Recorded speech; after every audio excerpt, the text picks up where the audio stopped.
You've called for a ceasefire in Ukraine. If Vladimir Putin doesn't come to the table to negotiate with you, will you put additional sanctions on Russia? Sounds likely. And do you think that the war should be frozen currently along the the war border should have battle never lines? started. If you had a competent president, which you didn't, the war wouldn't have happened. The war in Ukraine would have never happened if I were president. Are you going to keep sending weapons to Ukraine, or are you going to turn off the tap soon? Well, we're looking at that. We're talking to Zelensky. We're going to be talking with President Putin very soon, and we'll see how it all happens. Hey, folks, listen, I know you're expecting to see Doug McGregor here. We were also expecting, but we just got notification that he has a severe case of bronchitis and is not able to come on the show today. He's trying to do some medical things, I guess. If he's able to come on at all, we'll bring him back on immediately. But in the meantime, we're going to continue on with the show. Sincere apologies. I know a lot of you are big fans of Doug McGregor. We obviously are as well. But a lot of these things are happening, so we're going to have to just carry on without him at the moment. And again, if he's able to come in, we'll bring him in at any moment in the show here. One of the things we're looking at today, though, is what is going to be the Trump plan going forward for the Russia-Ukraine war. Trump was elected to try to bring this to an end. And lots of focus has been on it ever since he has been announced, and definitely since he's come into office. And the question is going to be, first of all, what's even possible? Now, Trump has been leading really from the beginning of this with General Keith Kellogg, former national security advisor for the vice president under the first Trump administration.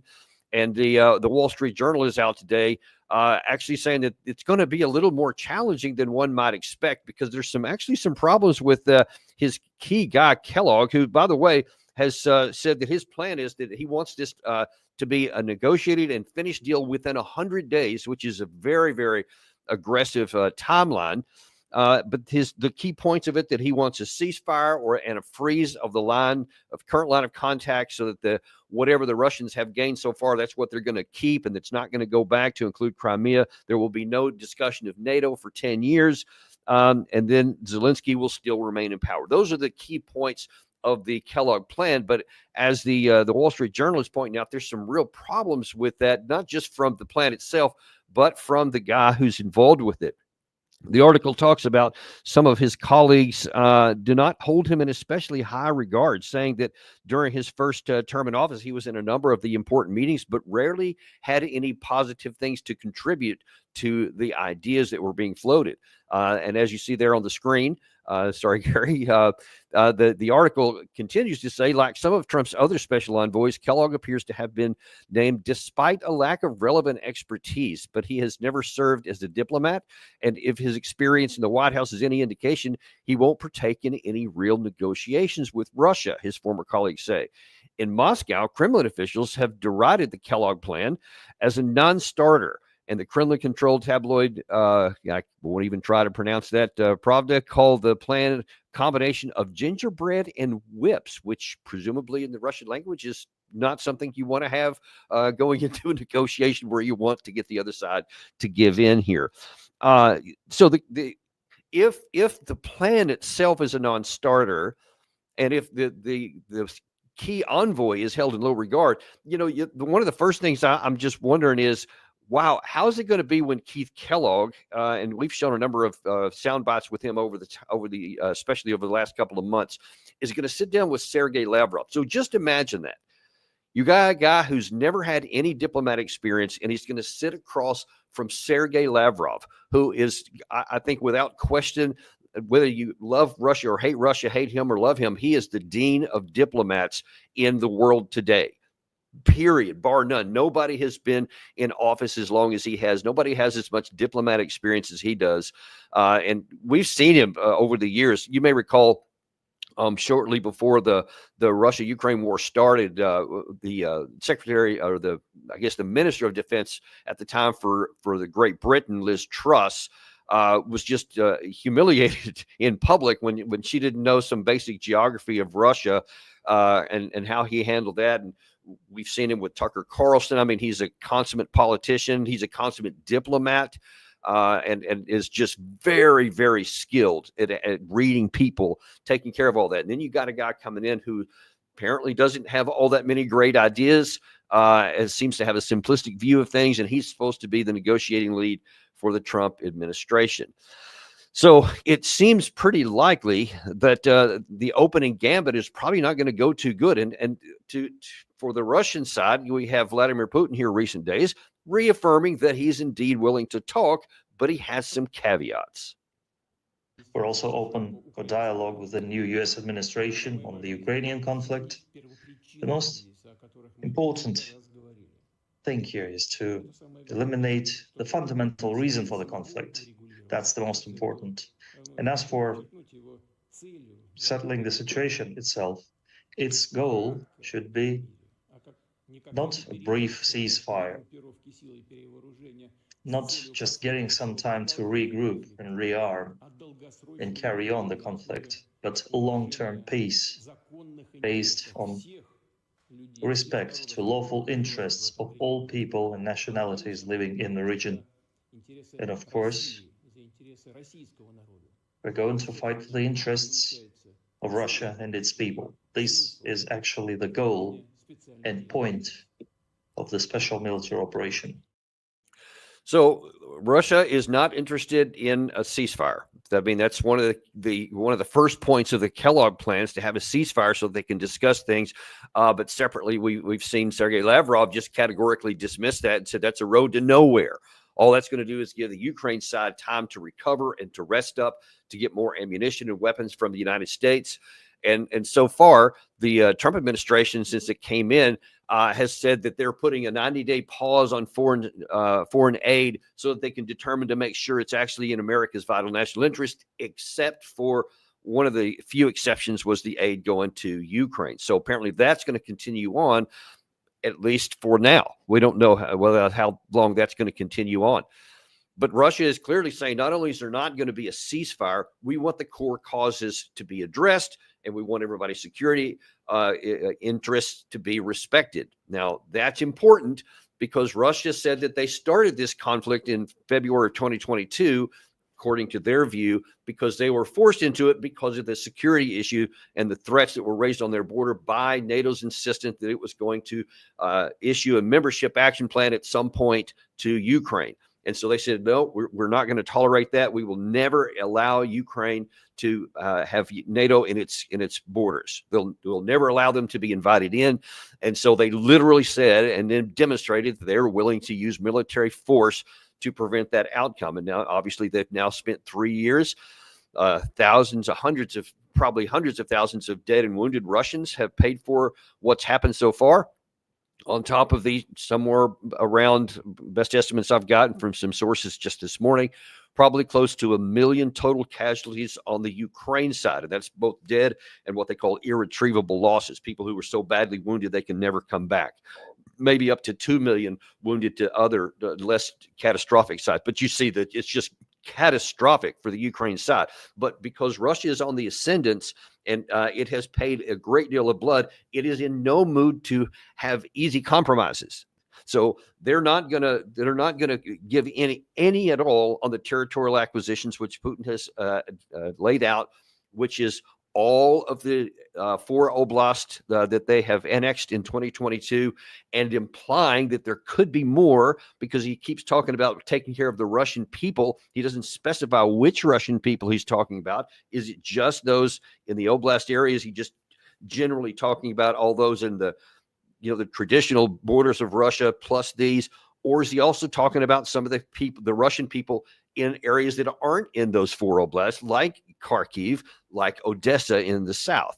And if Trump comes in and says, "Hey, we're not going to accept that. That's not on the table here. The best we're going to do is give the line of contact." Well, then we may have a problem because the Russians, as we've shown you in recent episodes, their Minister of Defense has said they have a resourced plan and have an option, not an option, but a plan to have military victory, which they were clear not to define in that, but said that we will achieve our goals in 2025. And we know from other resources that they have the capacity to do exactly that. Trump, for his part, has recently said, well, you know what? I'm not sure we're willing to do that. And by the way, I think Russia is actually, or Putin is destroying Russia. plan to speak with President Putin soon. What about Zelensky, and what's your message? Yeah, I would, but he's told me he wants to make a deal. I mean, Zelensky wants to make a deal. I don't know if Putin does. He might not. I don't know. He should make a deal. I think he's destroying Russia by not making a deal. I think Russia's going to be in big trouble. You take a look at their economy. You take a look at the inflation in Russia. So I would hope. I got along with him great, and I would hope he wants to make a deal. Yeah, we can hope he wants to make a deal, but the problem is that there is no leverage on the American/Ukrainian side, because we've already tried everything in the world. We've done all that we could to bring more weapons into it, to continually add different categories of weapons. The European Union has continued to give lots of money. They've been training, even in the current day, even since Trump has been elected, the European Union has continued to make additional offers. You had the Germans have sent hundreds of billions of euros of support. Great Britain just signed a 100-year treaty with Ukraine, et cetera. They're still trying to go on there. The Polish are still trying to help them out. There are some other countries in the European Union, like Slovakia and Hungary, that are definitely moving in the opposite direction. But still, there's a substantial amount of resources going into the Ukraine side. But none of it has mattered for 3 years of war. And it's still puzzling how some in the West can think that, well, now it'll make a difference, when it didn't at the end of the first year of war, when the Ukraine side had its one signature batch of battlefield victories in Kherson city and then in the Kharkiv Oblast. That's all they ever got, and it was to the testament to their abilities at that time. But you saw that there was lots of enthusiasm after that, and the West had huge numbers of amounts of ammunition, equipment, training, intelligence, all kinds of stuff, which were abysmal failures in 2023, and the entire calendar year of 2024 was spent going backwards. So why these people would think in 2025, when Trump is now openly saying we're talking about how we're going to negotiate it into this, they think that somehow a little bit more stuff is going to give Trump some leverage to have a positive outcome, is a little odd. And it contradiction to what we've observed both on the ground and in military history. But that doesn't seem to stop a lot of these folks. And Volodymyr Zelensky, the president of Ukraine, seems to top that list. If there are no strong security guarantees, no NATO, no military contingent deployed, no long-range weaponry, how do you think, if Putin comes back, he will definitely come back with the army 10 times more than the grouping he had in the very beginning of 2022, because it is already almost 4.5 times more than it was. And when he comes back with this grouping for the full occupation of the countries that are former republics of the USSR, that is number one, and then he will do what he has done with our Crimea. He will be coming to other EU and NATO countries to stand there, to issue those ultimatums, to make demands to the countries. He will be bringing us and you, everybody, to the world that lives in his head. This is what will be happening in case there are no strong security guarantees.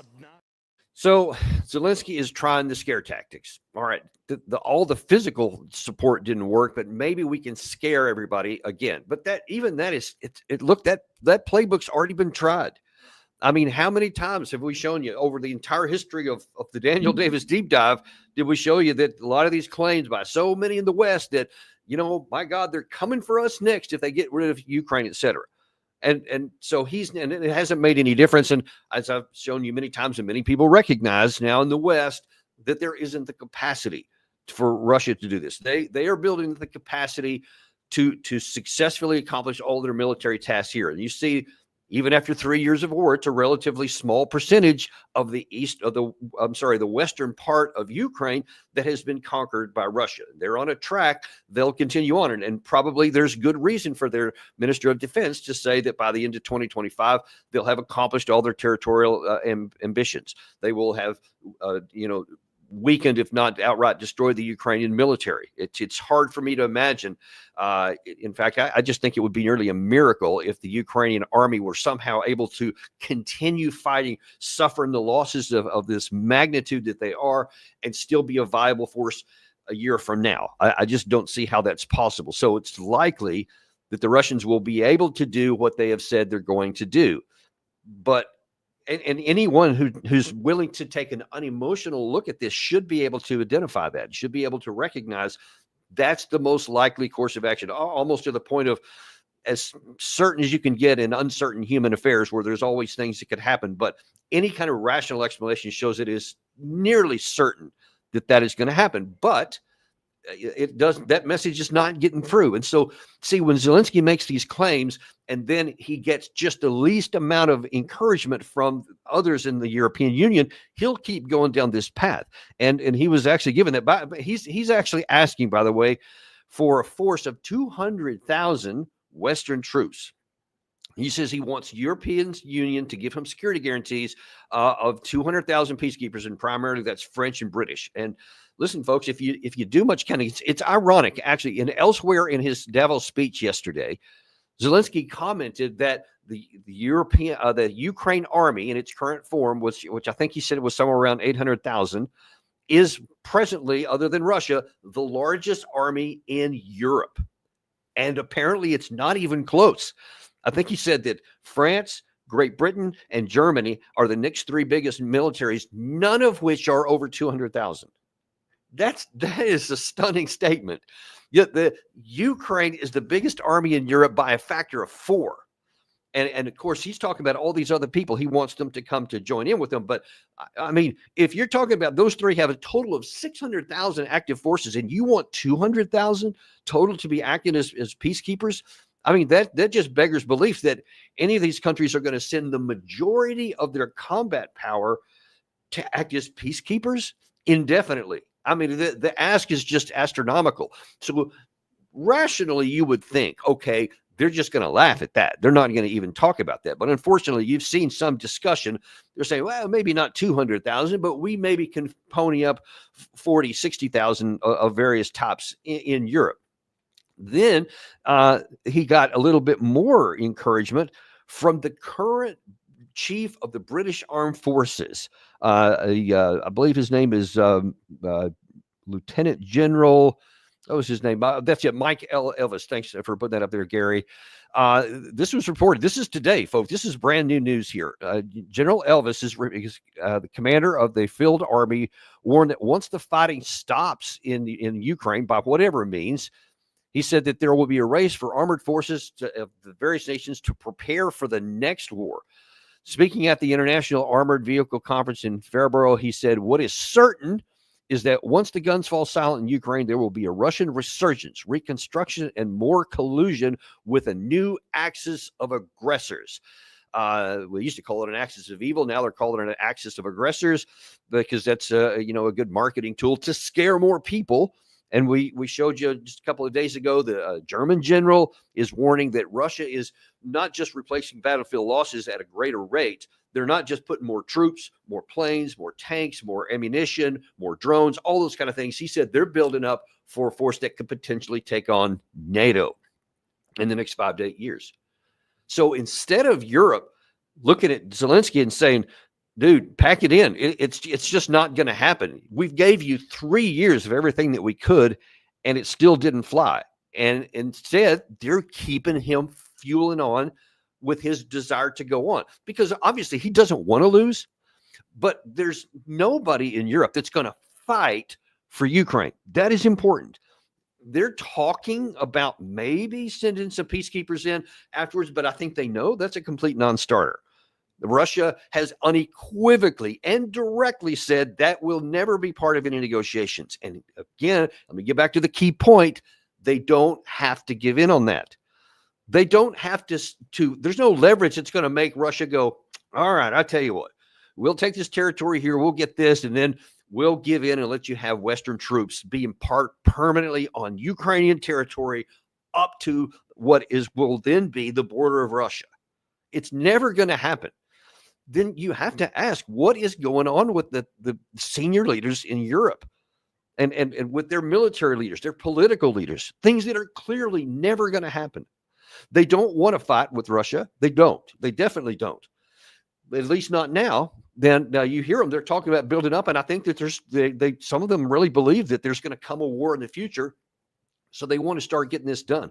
Even if you thought that was the case, it would be in your interest to get this thing over with now so that you can get the process of building up and quit sending all this stuff to Ukraine, but start building up your own forces. And some of them actually are starting to do that. There's a number of NATO allies who are spending a lot more than even 2% on their national security. And there's lots of hand wringing and fear mongering going on among many of the European capitals. And they're talking about 5 to 8 or 8 to 10, depending on who you talk to, years that they said there could be another conventional war between Russia and NATO. And of course, when you look at it rationally, that is irrational. It's illogical. And because if you have a ground clash between Russia and NATO or any Western country, the likelihood of it going nuclear is through the roof. It's almost to the point where it would be a certainty, because neither side is going to allow its conventional forces to be defeated by the adversary and keep all of their nuclear weapons in their sheaths. They're not going to do it. That's why we've had the deterrence that held so long during the Cold War, because both sides knew the other could literally annihilate them if they went too far. And that held the peace the whole time. And folks, those fundamentals still exist.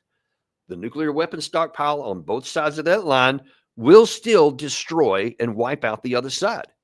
So there's not going to be a big conventional war between Russia and the West. There's just not going to be one, because if one side goes in there, it beggars belief that any side would think that, yeah, well, I don't think that they'll actually use that nuclear weapon. I think they'll allow us to just take their land. That'll just allow us to conquer their country and just lose. I mean, just even the concept of it. That's why everybody has nuclear weapons. If they're so afraid right now, especially many on the European side, the closer to Russia you get, the greater the fear is.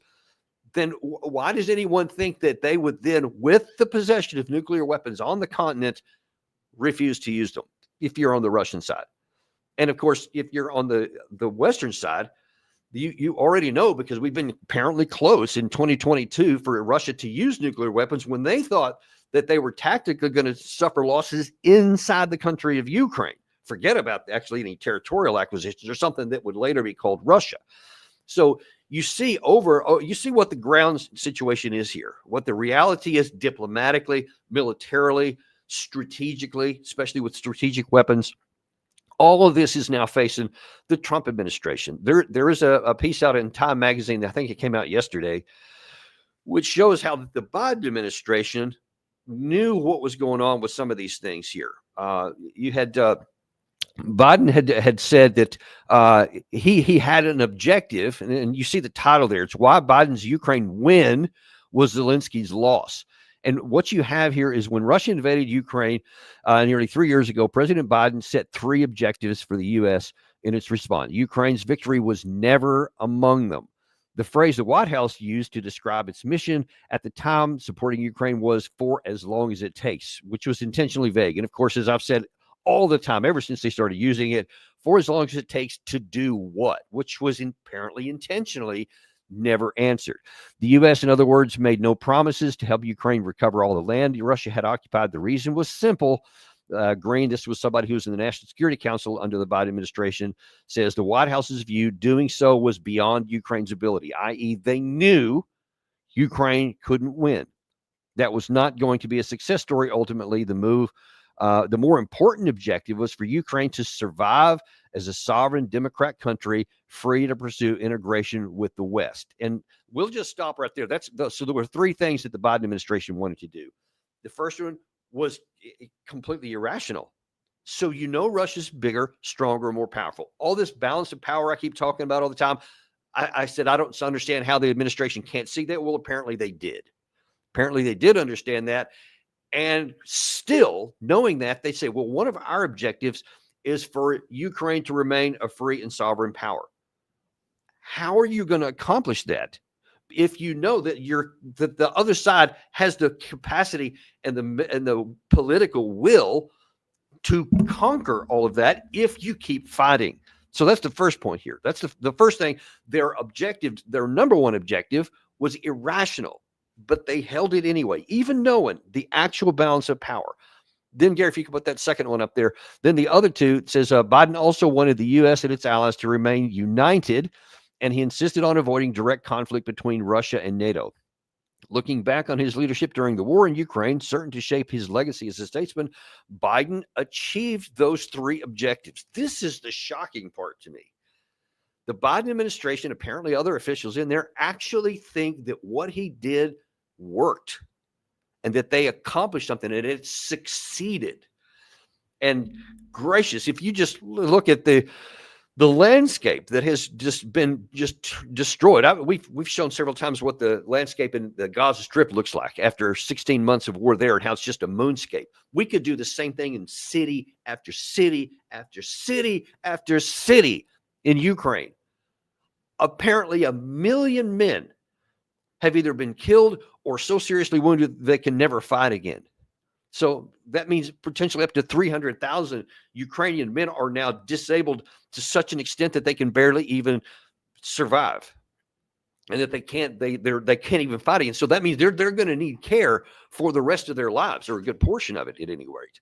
No one even seems to be thinking about that in the West or concerned about it in the least. All of those things, both the death, the destruction, they're just not thinking about any of those consequences for Ukraine for having this irrational viewpoint. But that's where we're at right now. The Russian side obviously understands all these things intimately clear. And that's why they have spent the better part of 3 years to produce a force, to produce an industrial capacity, and to produce a strong, unified home front on setting the objectives here. So when Trump comes in and you hear Vladimir Putin say, we're going to succeed and we're not going to negotiate anything short of our stated objectives. We're going to, if we don't get them at the negotiating table, according to the Minister of Defense, they're going to keep rolling until they get them all on the ground. And as I can tell you, that no nation in the world is going to have this power that's going to say, all right, we're going to go to just to this territory here that we've named here is what we want, and we'll just stop then. Because then you have the situation where Russia would say, well, the same thing that they just warned against that they're not going to do, that would be the case, which is if they just go up to the border of this, what I call the 15 June or the 14 June line that Putin has set out, and then they stop there and they just said, all right, I guess the war's over. We got our territory. Now then you still have the Zelensky government stays in place. You have all the lines open to the NATO countries. You have NATO militaries saying that they're getting ready to fight a war in 5 to 7 years against Russia. There's still no buffer zone, and there's still every prospect and the possibility that even whether it's with Trump or some other, whoever comes in after he does, to maybe say, okay, it's been 6-7 years. How's about now? We'll go ahead and go on with NATO. See, Russia would have no motivation or incentive to stop on the 14 June lines, because then their objective, the whole reason they went to war, would still be unaccomplished. So the likelihood is that then they would keep going, because the Ukraine side will never be able to recover in the current generation, never be able to recover from what they've lost so far because of the manpower. Again, even if the U.S. just said, all right, here's all of the kit for 3 armored divisions and a mechanized infantry division, take it all, every single bit of it. Ukraine couldn't use it. It's too late. It will take a generation to rebuild their military and to build up the leadership and the experience and the education and everything else that you need at various levels, all the way up through to have a coherent fighting force. That's been destroyed past tense, and it will not be recovered or rebuilt in any time frame short of a generation. Russia, on the other hand, is strengthening itself in every category that I've just mentioned there. Ergo, they can keep rolling past the 14 June line. They can roll past the next level of oblasts. They can go up to the Dnieper River, and if needed be, they'll just keep going. Even if it takes another year and a half, they can go all the way up to Kiev and take that. I know a lot of people right now don't think that's even possible. taking the emotion out of it, taking out what you want to happen, and just looking at the fundamentals on the ground and looking at it over time, it is possible. And that's even if the Ukraine army stayed viable. But if it collapses because Russia makes some penetration in a breakthrough, and by the way, there's reports just in the last few weeks, I think I mentioned them before, that there's reported by the Ukraine intelligence service that there's a grouping of somewhere around 150,000 additional Russian troops in the Pokrovsk area that are apparently conglomerating in that area, which could then be in a quick area mobilized quickly for a concentrated breakthrough in that area. You had General Gerasimov, who reporting in the news media earlier today, was yesterday visiting the frontline areas in the Pokrovsk area. Read the tea leaves here. There's something going on there, and there's a great vulnerability for the Ukraine side. And if Russia presses its advantage down there, we may, for the first time in years, see a major breakthrough and a major push. But again, I make point of telling you, even if Russia doesn't make that move, they don't take that risk, they can just continue to methodically grind out until at some point just sheer weight will impose itself and the Ukraine army will have a collapse somewhere, and then Russia can literally drive into Ukraine. And then even the stuff that I've described here, it might not take a year or 18 months. It could literally be weeks, where something like what happened in France in May 1940. The entire country was devastated because of a key breakthrough by a mechanized division of the Germans into the British-French rear. And then even that fantastic, highly trained military force fell like a house of cards. Anyone who doesn't think that's possible in the modern age is not paying attention, because it is a great risk that hopefully the Trump team is aware of. Because now then what he needs to do is to do whatever it takes to get this war over with quickly. Vladimir Putin seems genuine in his desire to reach a negotiated settlement, to have good relations with the West, to reestablish, even if it's going to take many, many years to do so, some kind of security architecture that works good for everybody. That's good for Russia. That's good for European Union. It's good for Ukraine. It's good for American national security interests. Trump has entered office saying that he is America first. He said he literally wrote an executive order that said that foreign policy is going to be in America first. If he's good at his word, if he means that, then he will get this war over with quickly. And he will not listen to what Zelensky says. He'll just flat out say, we're not going to support something, and we're not going to keep going in something that has no prospect of succeeding, and will just continue the bleed of American resources and ammunition and everything else, which will deteriorate our national security and could continue to risk a clash between the superpowers if things go sideways.